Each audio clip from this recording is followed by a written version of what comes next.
Hola, soy Pablo Noguera, kinesiólogo, osteópata. Bienvenidos a mi canal. Hoy vamos a hablar de la respiración, la meditación y la relación con la osteopatía.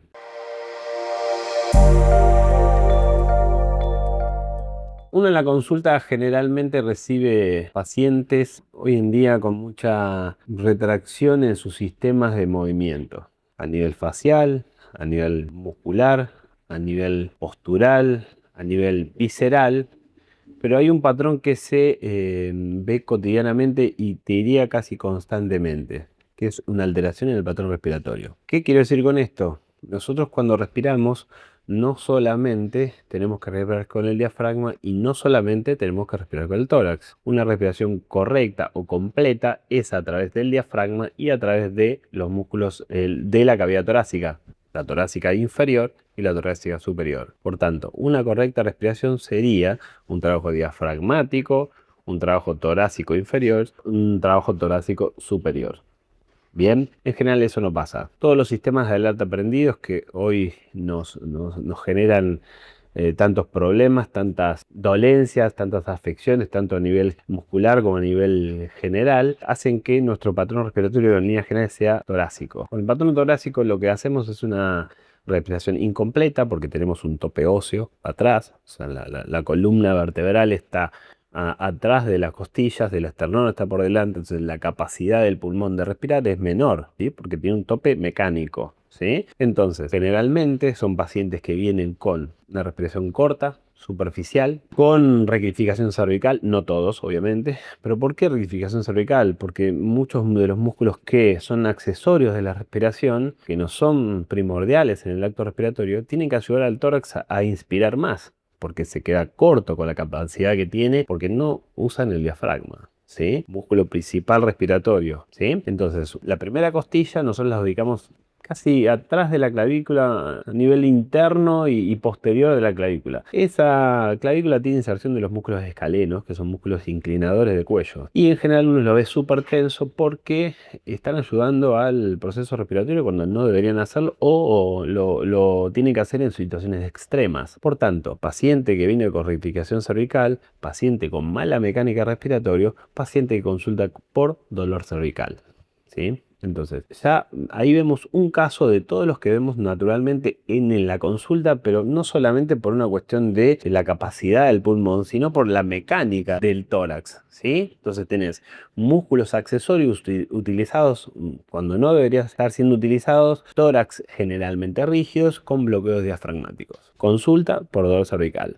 Consulta por mala mecánica en la articulación temporomandibular. Son pacientes generalmente respiradores bucales, ¿sí? ¿Por qué? Porque el pasaje de aire es menor, ¿sí? Nosotros tenemos que modificar la tensión de la temporomandibular para ingresar el aire correctamente. Entonces, son muchas consultas que uno recibe sin respuesta específica a tratamientos anteriores, sean con tratamiento de alergia, con tratamiento kinésico previo, con tratamiento medicamentoso. Entonces, hay algo que nos estamos obviando, que es el patrón respiratorio, ¿sí? Por tanto, hay que aprender a respirar y no es fácil respirar bien cuando nunca se lo hizo, ¿sí? Entonces el patrón respiratorio diafragmático tiene que empezar a usarse. Pero no solamente porque el diafragma aumenta la capacidad del pulmón, sino porque genera muchos de beneficios a nivel sistémico.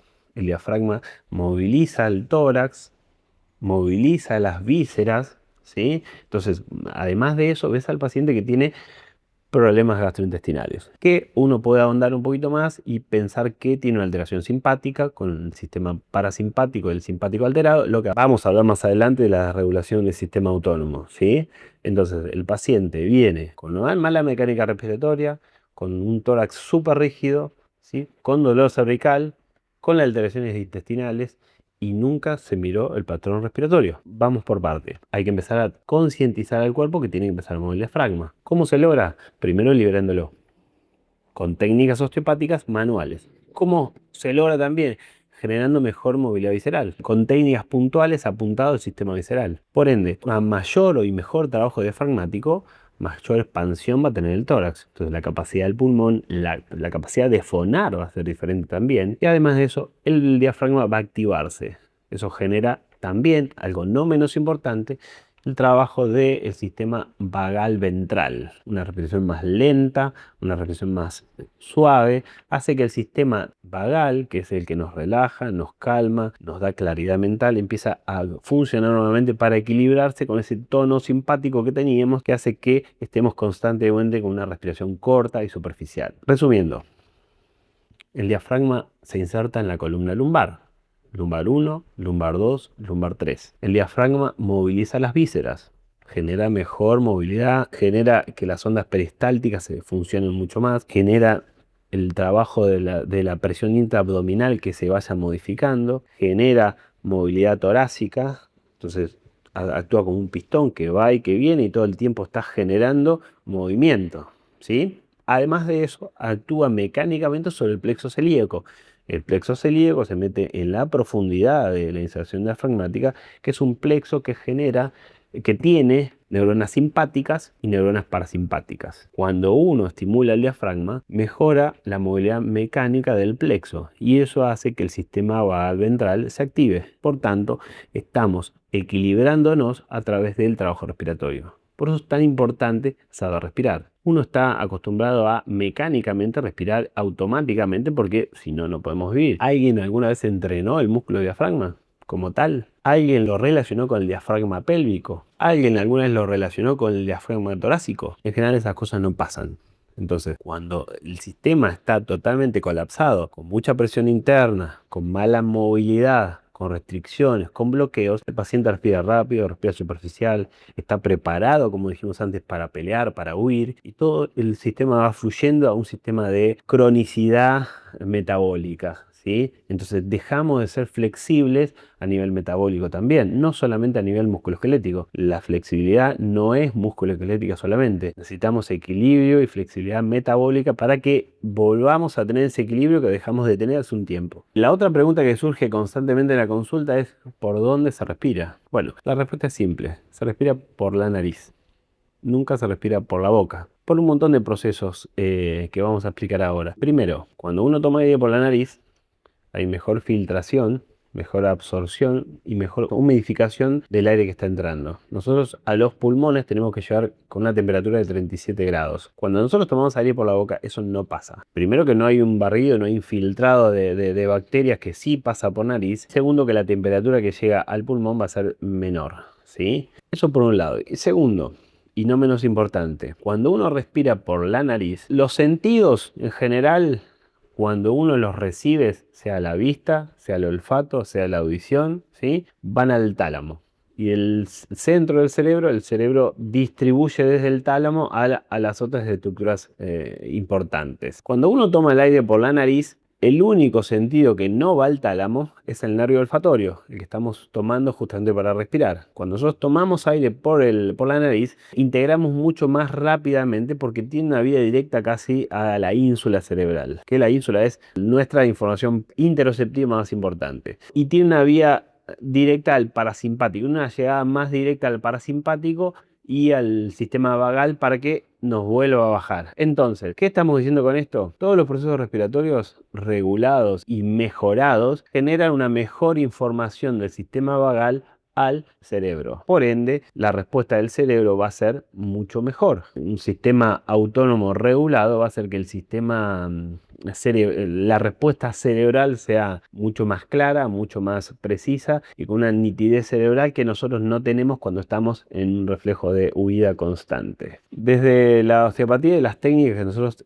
utilizamos, justamente lo que buscamos es equilibrar primero esos diafragmas, ¿sí? Que son pasajes de fluidos y equilibrar las presiones del cuerpo. Con el cuerpo más equilibrado podés empezar a desbloquear, generar que el diafragma empiece a moverse correctamente, que empiece a generar más desde el diafragma puntualmente, desde las lumbares, de las vértebras lumbares por otro, desde la movilidad por otro. Entonces va generando que el líquido fluya y generamos que los espacios aparezcan. Después hay que empezar a generar conciencia corporal. ¿Cómo se logra esto? Bueno, mecánicamente empezar a estimular el diafragma para que el cerebro se entere también de que estamos respirando por ahí. ¿Cómo hacemos eso? A partir de técnicas respiratorias. Con apneas, tomando la famosa respiración cuadrada en 4 tiempos. Inhalo, mantengo, exhalo, mantengo y vuelvo al ciclo. Entonces, con apneas empezás a generar nueva información para que el cerebro empiece a hacer un nuevo cableado interno. Ahí volvemos a nombrar lo que se llama el sistema vagal. El sistema vagal es el que vuelve a reequilibrar el sistema, justamente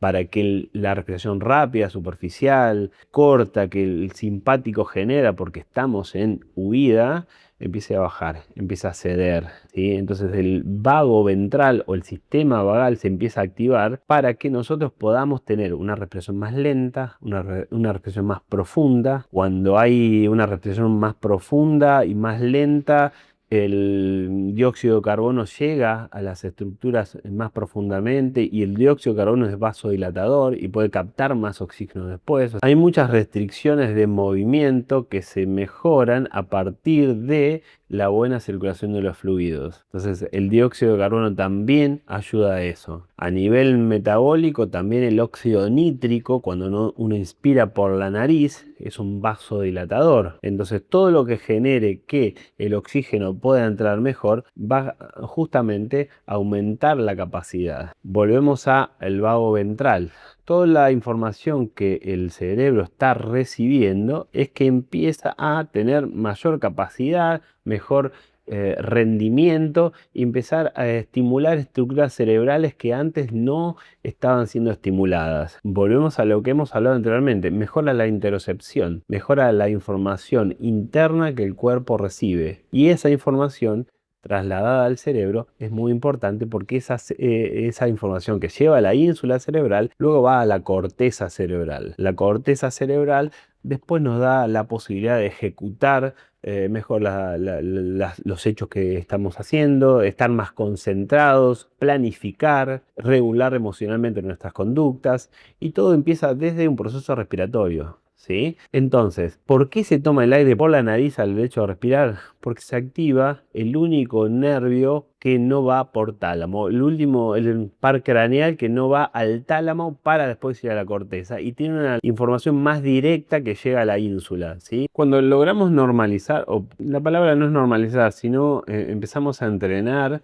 nuestro diafragma y en la conjunción en lo que tiene que ver con el diafragma y el tórax y el resto de las estructuras que generan esa correcta circulación de fluidos y esa movilidad integral de diafragma pélvico, diafragma propiamente dicho, diafragma cérvico-torácico, diafragma cerebral. Hay una estructura facial que es un diafragma del cuerpo que se llama tienda del cerebelo, que lo vamos a ahondar en otro momento, pero que divide el cerebro del cerebelo con una lámina facial, ¿sí? Justamente para equilibrar las presiones de dentro del mismo cráneo y el normal fluido del líquido cefalorraquídeo. ¿Sí? Cuando uno respira, todo el cuerpo se llena de oxígeno, todo el cuerpo tiene lugar para hacer intercambios gaseosos, todo el cuerpo tiene la energía necesaria a partir del transporte de las sustancias nutritivas que nos generan después un correcto metabolismo celular. ¿Cómo empieza a aparecer la meditación en esta circunstancia? Definitivamente es muy bueno para la salud, definitivamente es bueno para el cambio de vida y definitivamente genera a nivel profundo cambios estructurales, cosas que no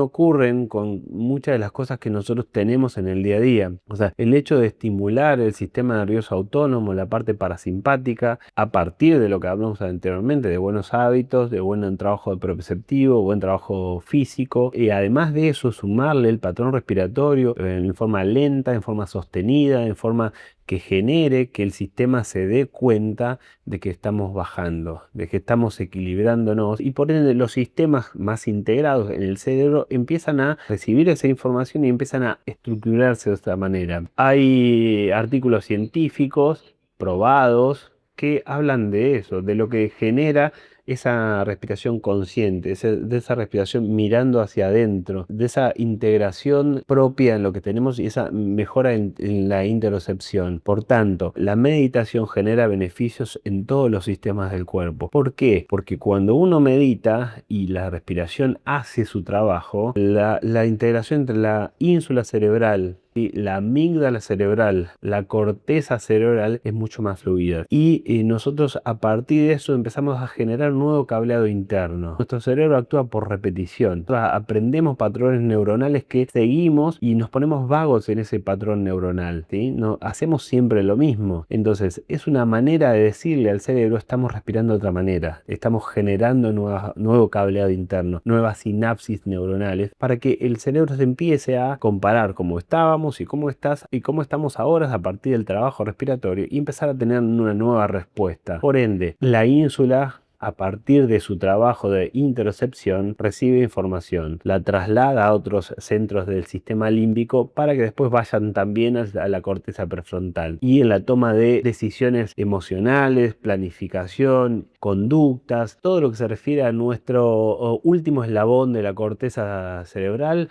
mejoran a partir de la respuesta que la interocepción, a partir de la respiración y la meditación da. Entonces, hay pruebas científicas fuertes que denotan el cambio estructural en la corteza prefrontal, denotan el cambio estructural en la corteza cingulada anterior, que es una zona del cerebro que hace consciente lo inconsciente. Por tanto, vamos a poder tomar mejores decisiones, vamos a poder concentrarnos más, vamos a poder responder a nivel conductual de otra manera, además de lo que generamos a nivel físico, ¿sí? Una disminución de la frecuencia cardíaca, una disminución de la frecuencia respiratoria, una disminución de la hiperactividad simpática, ¿sí? Entonces, todo lo que conlleva al equilibrio interno a partir de correcta respiración y correctos patrones de movimiento van a generar un beneficio muy importante en nuestro cuerpo. Nosotros desde la osteopatía generamos eso, más allá de el patrón respiratorio que esté trabajando el paciente. Aunque no respire de la manera ideal, el hecho de liberar los diafragmas, de liberar el sistema visceral, de estimular la fascia correctamente, estimular los patrones posturales correctamente, de generar una buena movilidad integral y una buena, como decía antes, circulación de fluidos, un buen deslizamiento entre los planos, hace que el cuerpo empiece a solucionar problemas de antaño. No, todos son procesos y hay que darle nuevas herramientas al cerebro para moldearse nuevamente, porque si hay algo que se mueve moldear en nuestro cuerpo es nuestro cerebro. Yo tengo un hueso determinado del cuerpo que no se puede moldear. Ya es así y va a ser así. La capacidad que tienen otras estructuras también se puede moldear, pero no a nivel del cerebro. El hígado, por ejemplo, puede tener una capacidad de regeneración diferente al hueso, pero el cerebro es algo, depende de nosotros poder hacerlo. Por eso es tan importante mirar para adentro, empezar a mirar introspectivamente, generar mejores hábitos, generar mejor calidad de vida a partir del movimiento, del hábito de movernos correctamente y de respirar como se debe o como corresponde, incluyendo todos los patrones que nosotros venimos nombrando hasta ahora, estimulando el sistema vagal para equilibrar al simpático, y esa información va a llegar al cerebro y el cerebro va a hacer lo suyo. La respuesta del cerebro va a ser mucho mejor porque la información que le estamos mandando de nuestro cuerpo hacia el cerebro va a ser mejor también. Lo que quiero dejar claro con esto es que básicamente las cosas funcionan por la interacción de los sistemas. O sea, ningún sistema funciona aislado del otro y ninguna estructura puede ser independiente de otra. Entonces, la osteopatía desde mi lugar, la meditación, ¿sí? Las terapias blandas, o sea, todo lo que involucre el cuerpo como un único cuerpo relacionado con mente, emoción y cuerpo, va a funcionar y va a hacer que el paciente esté mejor. Obviamente con aristas, con disfunciones primarias, con hábitos que no han sido lo ideales o sí, no sabemos, pero cuando las cosas empiezan a fluir, los sistemas empiezan a funcionar. Entonces, a partir de terapias osteopáticas, por lo menos en mi lugar, creo que es una buena herramienta para que la calidad de la vida de la gente mejore. Bueno, si te gustó el video, gracias por haber llegado hasta acá. Por favor, suscríbete y vamos a seguir ahondando en nuestros temas que me parecen muy interesantes. Gracias.